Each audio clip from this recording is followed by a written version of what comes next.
महाराजा अग्रसेन की जय हो, महाराजा अग्रसेन की जय हो, महामाई माँ लक्ष्मी की जय हो, महारानी माँ लक्ष्मी की जय हो, नारी शक्ति की जय हो, नारी शक्ति की जय हो, वैसे समाज की जय हो, वैसे समाज की जय हो, समाज एकता की जय हो, समाज एकता की जय हो, वेरी गुड। अग्रवाल समाज की जय हो, अग्रवाल नारियों की जय हो। वैश्य धर्म अपनाया।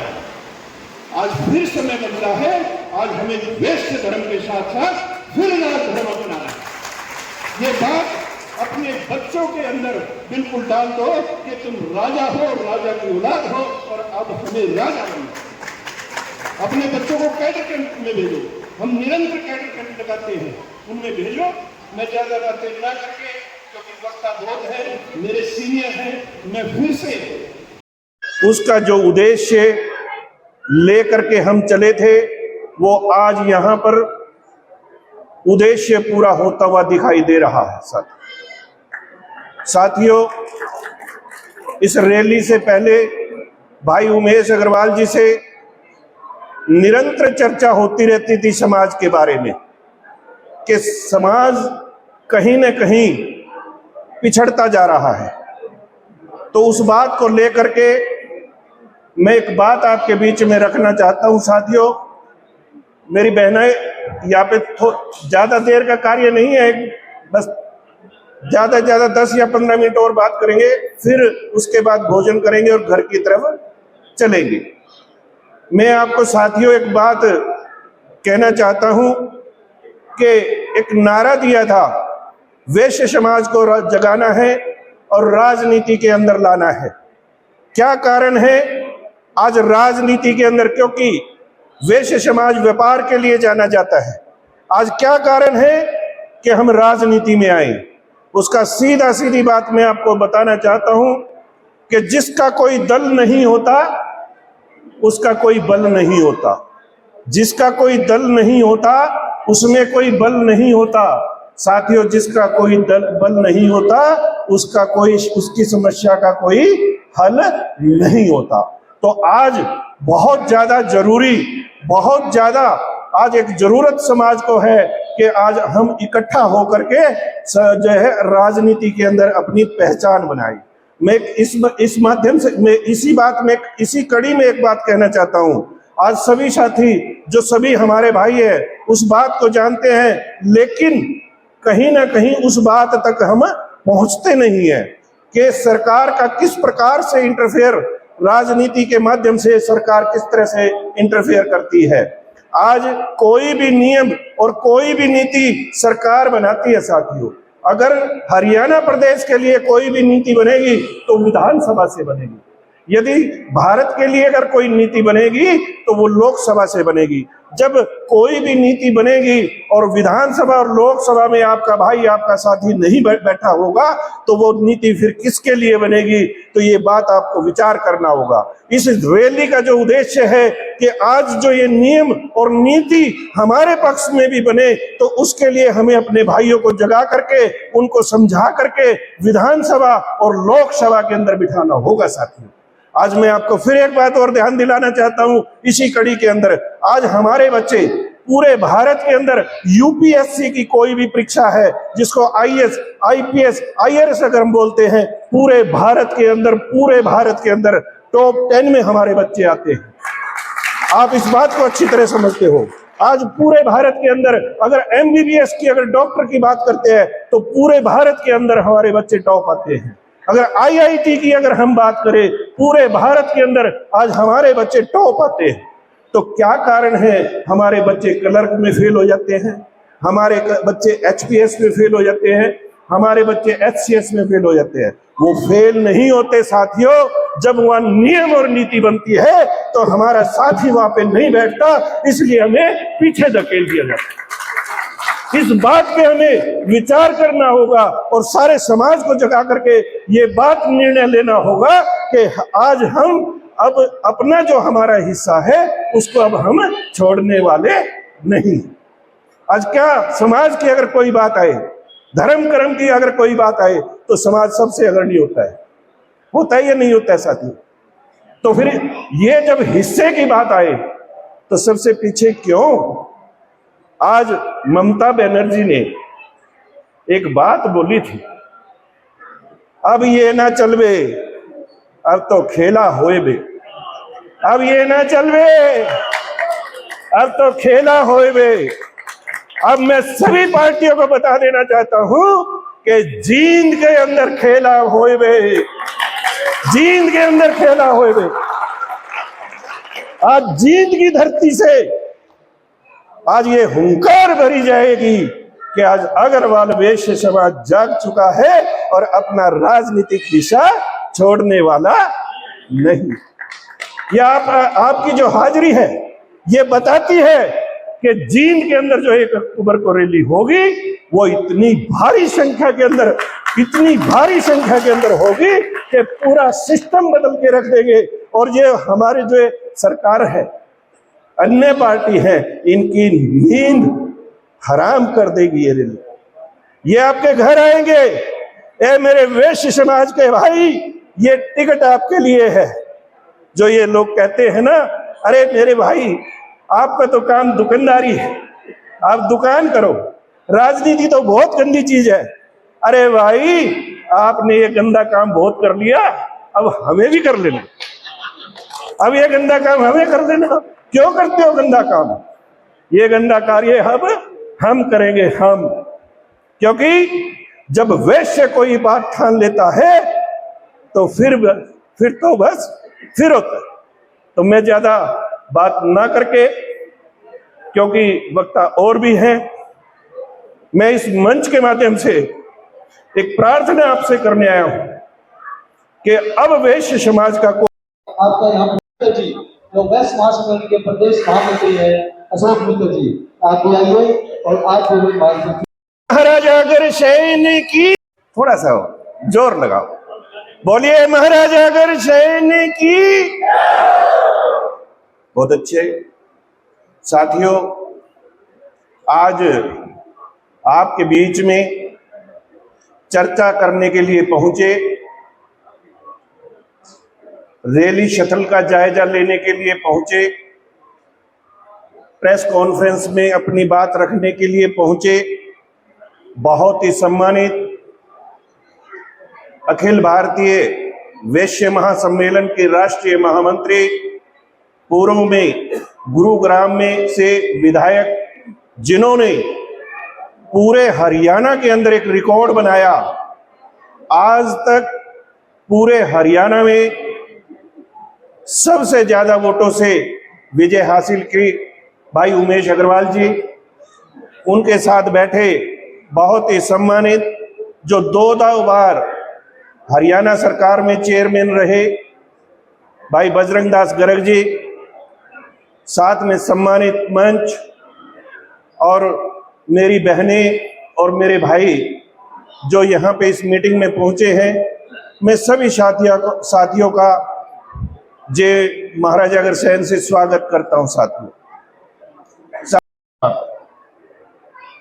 विधायक क्या पता मंच पर बैठे हमारे साथी बनेंगे, हमारे सीनियर बनेंगे, या क्या पता आपके बीच में बैठे विधायक बनेंगे, ये भी एक विषय की बात है। हम जो रैली करने जा रहे हैं, मंच पर विराजमान उनके लिए टिकट नहीं मांग रहे, हम मांग रहे हैं हमारे समाज के लिए। समाज से पूछा जाएगा कि राजनीतिक पार्टियां आएगी, बीजेपी है, भारतीय जनता पार्टी है, कांग्रेस है, आम आदमी पार्टी है, समाज से पूछेगी अरे भाई आपके समाज गुड़गांव में कहाँ दे, फरीदाबाद में किसको दे। वो है हमारी पहचान, जब आपकी उसी दिन जीत हो जाएगी। इसके लिए आप जोरदार तालियां बजाइए। ये आपके लिए तालियां हैं, ये नहीं है कि मंच पर बैठे उन्हीं को टिकट मिलेगी। नहीं, मैंने पहले भी कहा था, आज फिर वही कह रहा हूं। आज हम निमंत्रण देने के लिए आए हैं, लेकिन आपको निमंत्रण देने के लिए नहीं आए। निमंत्रण तो मैंने पूरे प्रदेश को 15 से लेकर 25 तारीख दे दिया। आज हम निमंत्रण लेने के लिए आए हैं कि हमें प्रदेश की जो जनता आएगी उसका मान, उसका सम्मान, उसका खाना, उसका पीना, प्रदेश की जनता का हम जोरदार स्वागत करेंगे। वो जींद की जिनके साथी अपना हाथ खड़ा करके बताएं कि हम जनता का मान और सम्मान करेंगे या नहीं करेंगे। जोरदार तालियां। अभी पूछ रहे हैं जी। देखा, हमारे महामंत्री जी ने कहा नहीं का मतलब क्या है कि जब तक जोश नहीं आएगा तो हम करेंगे करेंगे करेंगे। बहुत बहुत धन्यवाद, आपने छोटे से इस कार्यकर्ता को 11 दिन की यात्रा में मान दिया, सम्मान दिया और आज मंच पर इतना साथ दिया, प्रेम दिया। ज्यादा से ज्यादा संख्या आप लोग लेके आएंगे और प्रदेश की जनता आपके साथ चलेगी। बहुत बहुत धन्यवाद। वैश्य समाज जिंदाबाद।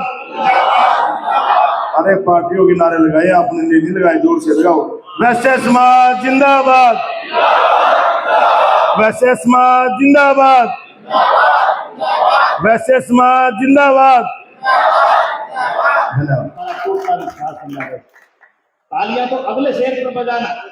जब आपकी भीड़ को देखा तो मेरे एक और याद आया कि कुछ इस तरह का रास्ता तय हो रहा है। आदरणीय बजरंग जी, आदरणीय महावीर गुप्ता जी, मुझे सुने, मेरे को भीड़ को देखकर एक मुक्तक याद आया। मैं बहुत कम बोलूंगा। कुछ इस तरह का रास्ता तय हो रहा है, पर्वतों को भी हमसे भय हो रहा है। हथेली पर लिखा था पराजय, अब किस किस पर जय हो रहा है, अब किस किस पर जय हो रहा है। मैं सलाम करता हूँ आपकी उपस्थिति को। एक चावल बता देता है खीर कितनी पकी है।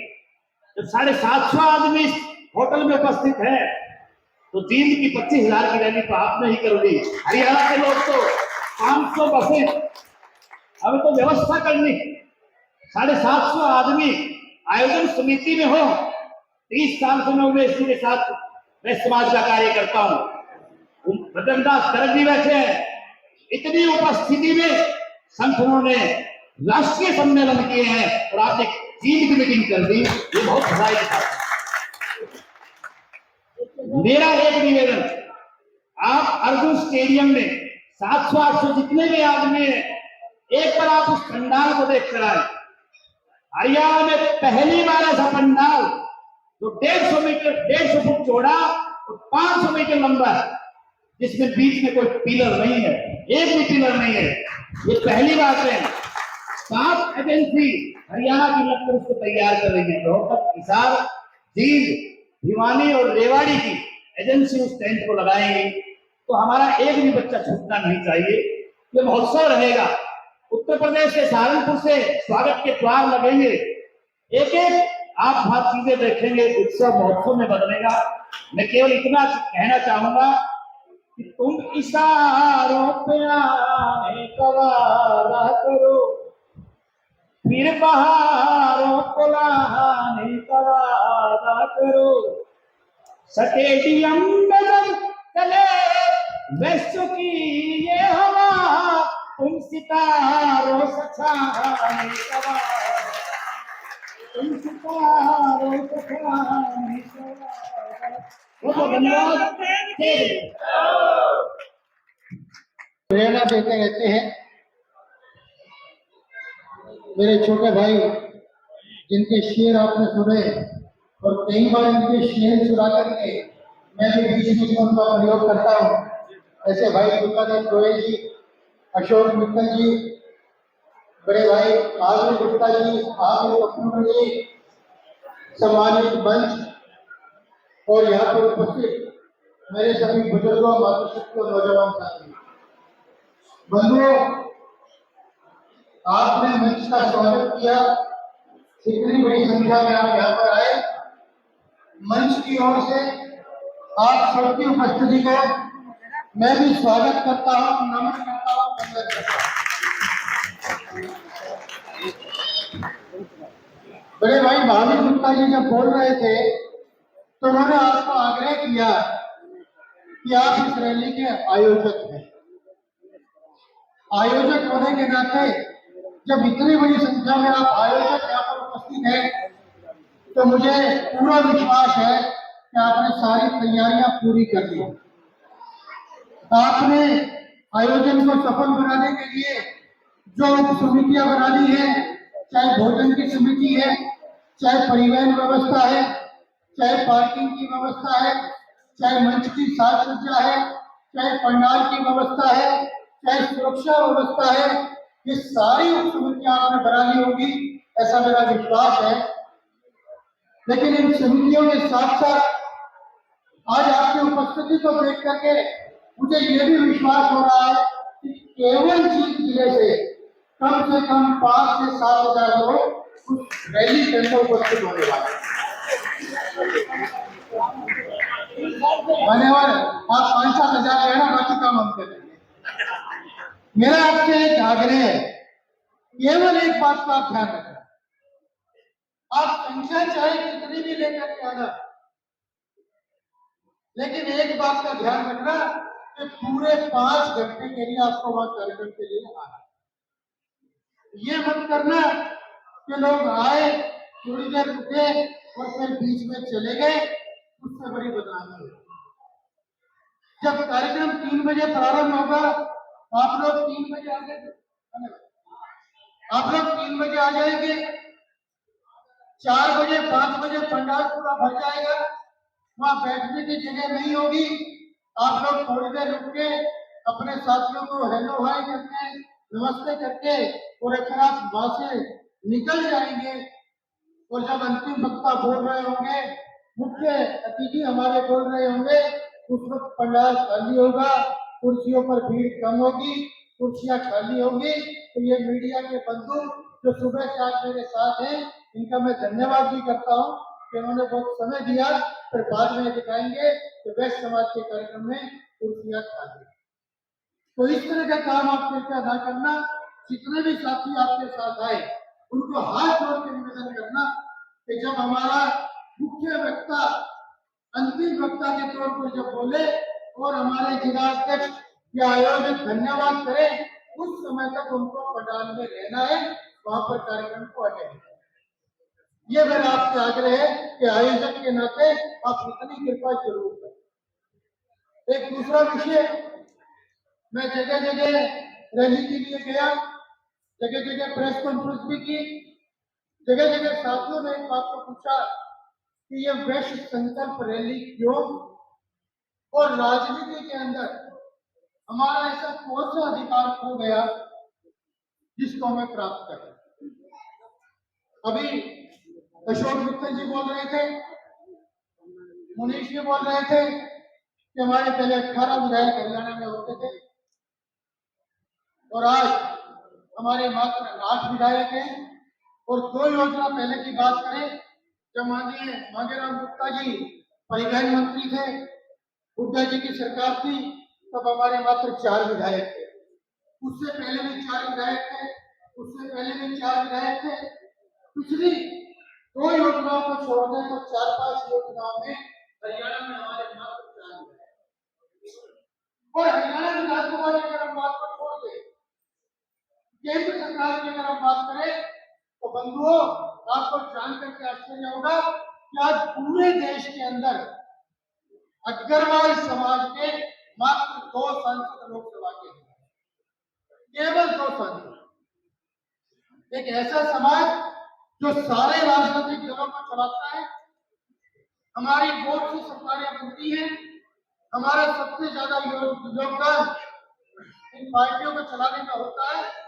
तो आज अग्रवाल समाज के लोकसभा में केवल 2 सांसद, एक डॉक्टर हर्षवर्धन जी और दूसरे मेरठ से डॉक्टर राजेंद्र अग्रवाल जी, केवल 2 सांसद। एक समय था जब उधमपुर से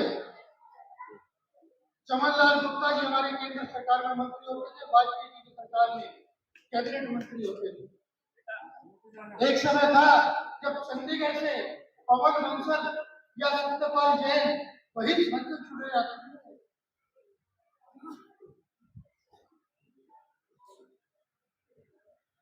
चंडीगढ़ से केवल आपके समाज का व्यक्ति चुना जाता था, चाहे पवन बंसल रहे हो 5 बार सांसद रहे, चाहे सत्यपाल जैन 2 बार सांसद रहे।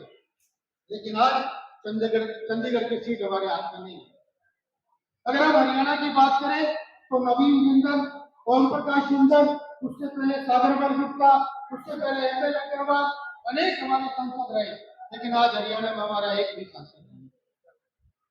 आप किसी भी प्रदेश को उठा करके देखें तो आज हमारी स्थिति लगातार कमजोर होते जा रहे हैं। वो आपके पड़ोस का राज्य है Uttar Pradesh.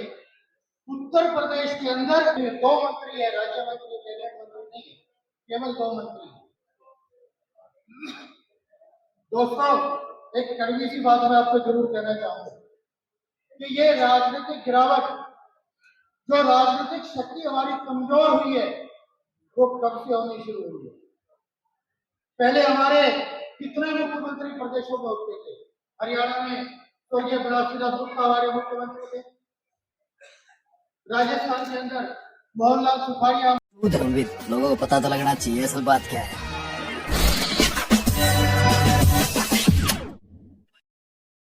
Like, share and subscribe this channel, and don't forget to follow my account on Instagram also.